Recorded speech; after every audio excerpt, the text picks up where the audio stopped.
Alright guys, today we're talking rocket upgrades. Now I'm doing this without any particular expectation of return, but I do have a proposal to develop another piece of technology that I've had in mind for a while. It's a high-frequency gravitational wave generator.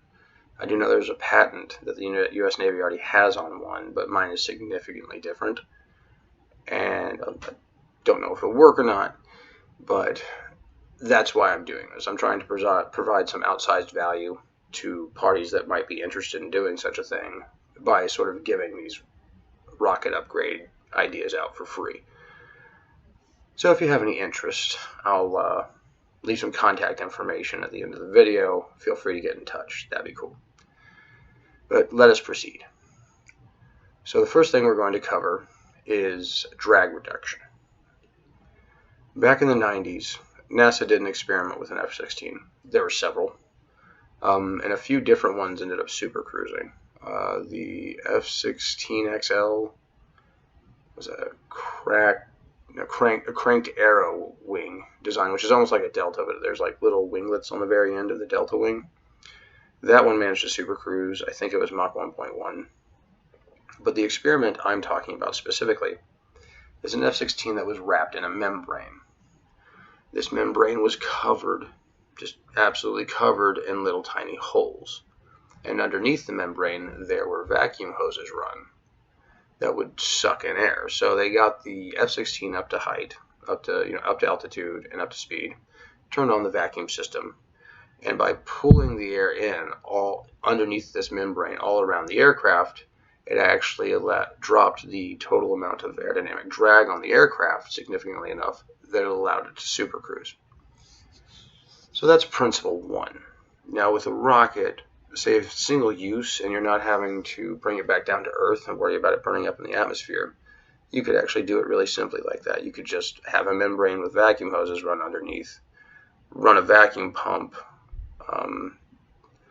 off of some of the whatever pressurized fuel, a billion ways to do it, or electricity, however, and you could reduce your drag going up into atmo.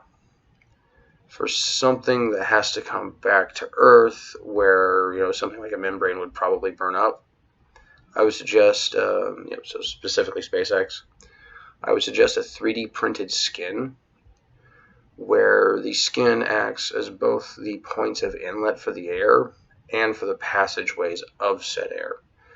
So you have lots of little inlets all over it, and then you have channels in the skin where you run vacuum hoses up through in order to pull said air in.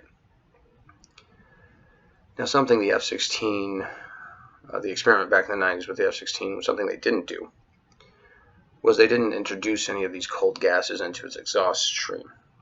So think in terms of like a bypass turbojet, how like 1/3 of the air being pulled in is actually compressed and combusted, and the other 2/3 are coming around that chamber and then meeting that hot exhaust gas, expanding rapidly as a result from the thermal reaction and providing additional thrust without any additional fuel burn. So that's the second part of this. So we pull in all this air, reducing the drag going up through atmosphere, and you introduce this cold air into the combustion stream in order to have the same thing. You get the cold gases meeting the hot gases, they expand rapidly and create extra thrust for you. So we've just cut your drag and increased thrust without any additional fuel burn, which is pretty fucking cool. And if you wanted to, like, you could have some sort of tertiary tank. You have your oxidizer, your primary fuel, and then you could have another tank that's empty upon startup. But as you're ascending through the atmosphere, you could be filling this extra tank with some of the atmosphere, so that as you get through the atmosphere, you can keep using cold air out of this secondary or tertiary storage tank, so that you can keep getting the additional thrust. Okay, so it's point one and point two. Point three specifically has to do with an aerospike. Now, aerospikes are way more efficient in terms of the total curve as they're going up next to something with a bell shape. The bell hits a maximum efficiency at specific altitude, but below that and above that, its efficiency is significantly lower. So the total efficiency of using a rocket spike would be superior to a Belled engine. The thing is, they like to melt, and that's why one's not really been deployed at this point. So my proposal is to then take this cool cold compressed atmosphere and actually have an aerospike, but with several outlets going around it, so that you could shove all your cool atmosphere down into the spike and out of the spike itself, kind of like a reverse Leiden's-Frost effect. When you shove your hand into liquid nitrogen, it boils instantaneously, creating a nitrogen gas barrier around your hand to protect it from freezing. We're doing the same thing, but in reverse. We're using cold atmosphere to protect the aerospike to keep it from melting.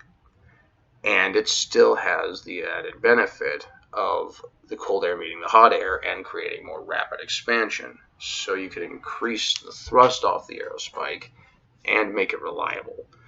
I suppose bring back in that tertiary tank idea, probably more important with the aerospike, because once you get out of the atmosphere and you no longer have access to said extra atmosphere, you're going to encounter the problem of the airspike wanting to melt.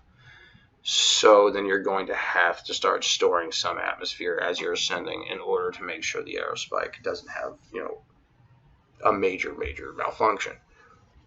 So, reduced drag, increased thrust, no additional fuel burn, and it makes an aerospike a viable option, which again increases total efficiency going up. Maybe it's not enough to do single stage to orbit, but it gets us a lot closer. And when you take into account, like, a good rocket scientist maybe improves rockets in terms of like efficiency or power by about 1% over their whole career of work, I'm pretty sure that's going to be, these ideas all combined would be multiple percent. My estimate is about 7. That's rough, but that's my estimate. So, yeah, well, there you go. Like I said, it's pretty simple. Not terribly complex at all. And I think it would work. None of it's terribly difficult. The base principle of reducing the drag has already been proven in experimentation. We already know what happens thanks to bypass turbojets and other things. What will occur when the cold air meets the hot exhaust gases: more rapid expansion, more thrust. So both of these points are pretty well undisputable. Whether or not the cold air sheath on the aerospike would function or not, I'm pretty sure it would. But I'm sort of modeling these things in my head, so nothing's an absolute. But it sounds like a pretty reasonable idea to me, right? So, NASA or SpaceX, Elon, if you like the idea, one, I would love it if you used it. And I don't care if you pay me for it or not. That's not why I'm doing this. Why I'm doing this is because I've got an idea for a gravitational wave generator, high-frequency gravitational wave generator. It's significantly different than the one that the United States Navy patented. I can't remember the scientist's name, but he's a guy up in the Northeast, that works at a naval research lab, and there's a design that is actually patented. Like I said, mine's significantly different. Just to put this out there and be completely honest, I don't know that my design will work. I think so. My degree of confidence is fairly high in it, or I wouldn't be doing this.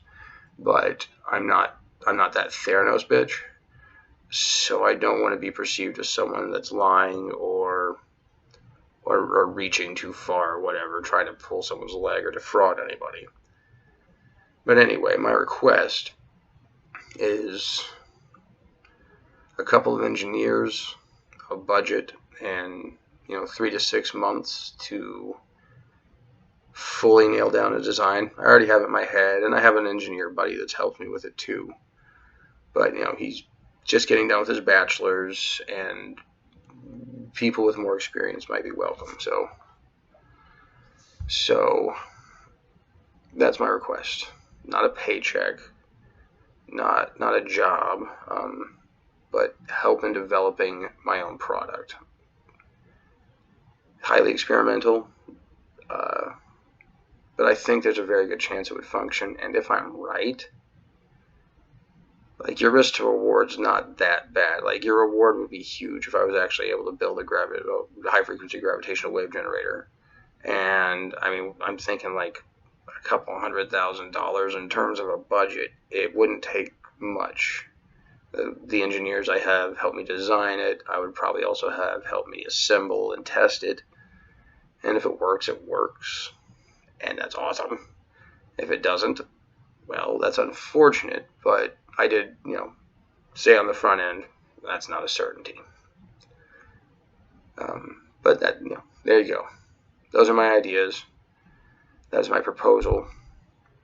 And if anybody's interested, feel free to reach out. I didn't introduce myself, sorry. My full name is James Owen Sutton III.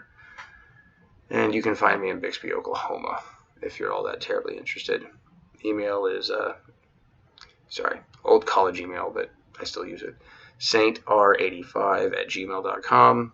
Or you can give me a call at 918-991-4237. Or if you just feel like swinging by my liquor store in Bixby, Bixby Wine and Spirits, you're welcome to come on by and see me. It's Tulsa, Oklahoma. 5 hours away from you, maybe by car, less than an hour by plane. So I'd certainly be flattered if you did. But, I'll come to you too. That's okay. But again, NASA or JPL. No, JPL's a subset of NASA, but anyway, I digress. Or fuck it, any major defense contractors or other rocket manufacturers, or hey, Jeff Bezos. I don't mind. Whoever wants to take me seriously and actually give me a chance to build my high-frequency gravitational wave generator, I will take you up on the offer. I prefer to be at SpaceX in Texas. I'm in Oklahoma. My family and friends are all here. Locationally speaking, that would just be preferable. And I like Elon. Kind of a SpaceX nerd. They've done a really good job. The very best rocket engine ever designed. You guys closed the fucking system, which is just awesome in rocket terms. So that's kind of where I'd like to be, but I'm not going to turn down any reasonable offer. I have a preference, but I'm not going to turn down any reasonable offer. So, hey, shoot me a message or a call, and, if you're interested, and I'll hear you out. And it's kind of going to be a first come, first serve, unless Elon wants it, and then I'm just going to prefer him. But hey, thanks anyway. I appreciate you watching, and I know it's kind of short and sweet, but none of these ideas are super terribly complicated, and all of it's already proven in terms of, all these effects are proven. It's just a matter of actually implementing them. Kind of surprised no one's actually doing some of this shit already, because it's so simple. I don't know why I think of this shit. I just do. Anyway, hit me up if you're interested. Thanks very much for listening. Take it easy, guys.